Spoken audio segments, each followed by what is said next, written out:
Welcome back, Stasa23 here, back again with some knife therapy, and today's video is going to be talking about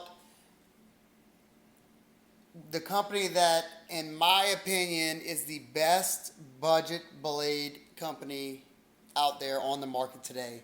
And it's for several reasons. To me, it's the company that is the best bang for your buck for what you're getting.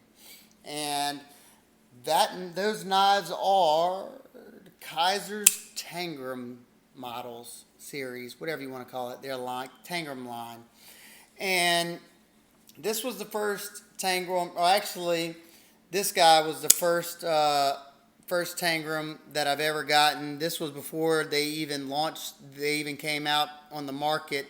This was the prototype that I got from Dirk Pinkerton at Blade Show last year.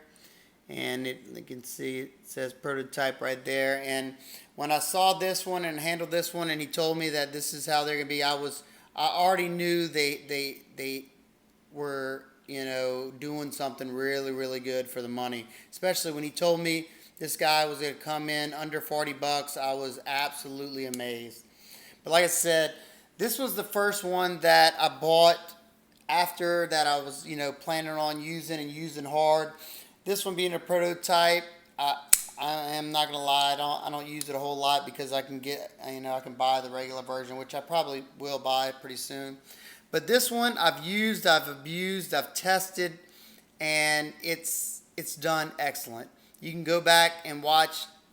I did a sisal rope cut test with this. The steel on this guy is your Akuto 440, which is JPN Akuto, which is basically it's an equivalent, or you hear people say different things, but it's supposed to be equivalent or better than 440C, and I definitely think it's definitely in that line. So I did that testing, and this was my go-to beater for a long time. I still use it quite a bit. You get a good blade steel, way better than 8CR 13 MOV.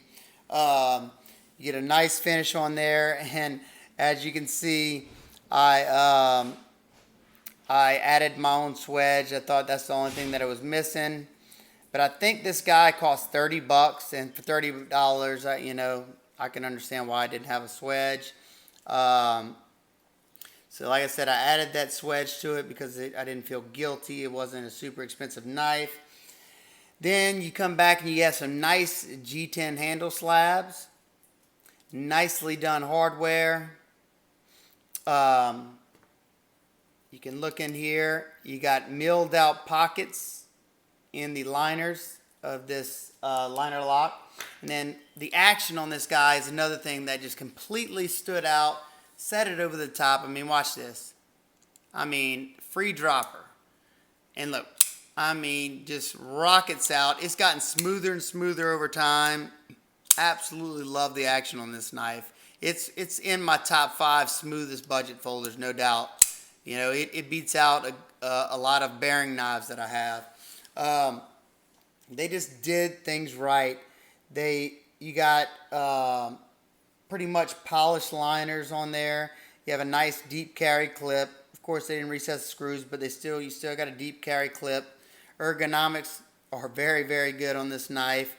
They executed that sharpening choil absolutely perfect. I mean, come on. There's $300-$400 knives where they can't get that right. And I think the biggest thing with the Tangram line is that they're consistent. If I say this knife has a strong detent, or this knife, whatever, showing you this 90% chance that the knife, if you buy one, it's going to be the exact same way. Unlike some companies, the only reason this company right here didn't beat out this company, and just my opinion, is their consistency hasn't always been on point. And it seems like they've gotten a lot better, but some people got great 801. Some people's had issues. It had lock problems or detent problems. It looks like they're starting to work those things out, but the Tangram line hit that right out of the gate. And I want to know y'all thoughts, y'all opinions. I mean, this is another prime example. This Orion right here, okay? This guy is on bearings. It's got a nice textured pattern on the G10. I mean, it's on phosphor bronze washers, and watch the action of this guy. That's a well dialed in detent, very well dialed in detent. And once again, they nailed that sharpening choil. They hit some excellent jimping up here. Let's see, and this is a proto. They fixed a few things. This one's not skeletonized, but I think the version that hit the streets was. But I mean, look at that. It just, that kind of stuff. And then you got 4-way adjustable clip on this one. This one is not 4-way, but it's tip up, left or right. They're definitely trying to make sure they hit the entire market, and while doing that, they're keeping their QC up to par, and that speaks so highly of a company. You have some American companies that are putting out $200-$300 knives, and their QC is terrible. There's one company in particular. I don't even have to name it. I guarantee you I know who I'm talking about. But this is very, very impressive. I'm always excited to see what they're going to do next. I mean, this one right here. This is the Vector. This is a so well executed button lock. It's unbelievable. The button locks that I felt on Brian Ty's knives, and this button lock reminds me of one of the Rockstead knives that I handled at Blade Show. And I mean, not saying that this knife is at that level, but this button lock feels just like one of the button locks I felt on one of those $1,000 Rocksteads. So, once again, their grinds are even and consistent.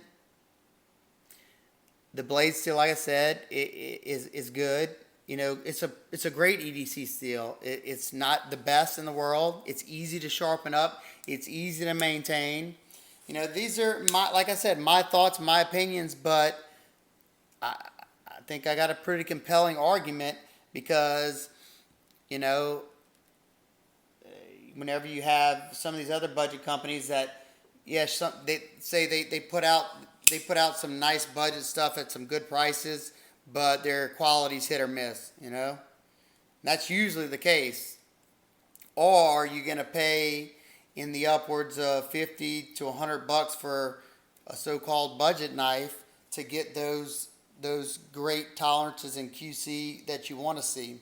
So I want to know what company y'all think's the best out there. Like I said, this one's very, very close behind it. Very close. I do like the 14C28N a little bit better. Not by any huge stretch, but these are great knives too. Don't get me wrong. This is another one that I recommend quite often. But my first recommendation is Tangra. Like I said, I like to hear down below what company you think is the best, or what company that you think I might need to try out. Real Steel, that's another great budget company, but I have several of their knives and they're not always consistent. What's another great budget company out there? I'm drawing a blank right now. Here's one that's doing some pretty good things that I need to check a few more of their knives, but this knife has really surprised me. I put this one through the ringer. I was cutting up a can the other day. This is 440C QSP. I'm going to do a review of this one soon. But for $20, this thing's pretty surprising also. But so there you go. Let me know what y'all think about the Tangram line. If you have any, let me know which models and which one you think I should pick up next. I think I might pick up another Orion. And I need to pick up that other Dirk Pinkerton flipper. I can't remember the name of it, but I like that one as well. The only one that really didn't really do it for me is the Rambler or whatever. It's the recurve one. This aesthetically, it didn't really tickle my fancy. But another one that I really want to pick up, I handled all of them at Blade Show, and I was so amazed by their quality. You know, like I said, I can attest to the performance of the knives, because this one I've put some miles on, and I'll continue to until it will not serve me any longer. But there you go. Just like having discussions, especially weekend discussions. If you know any great budget knives that I need to pick up for the channel to review, I definitely want to hear it. I have tons of budget knives, so I may have the knives. Don't. I'm not being rude if I say I have that or something like that. I like trying to find great budget knives that I can share with y'all, like these. You know, this is probably one of my most. No, it's my most recommended knives. Anytime somebody asks me, along with the Reichs. So there you go. Hope everybody's having an absolute wonderful day. If you like this video, please give it a big thumbs up. Share it with all your friends and family and your social networks. If you like my videos in general, hit that subscribe button if you are not already subscribed.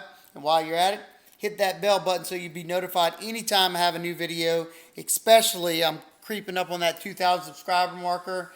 And when I hit it, I plan on doing a very epic giveaway that you're not going to want to miss. So do it now, and I'll see y'all on the next one. Peace.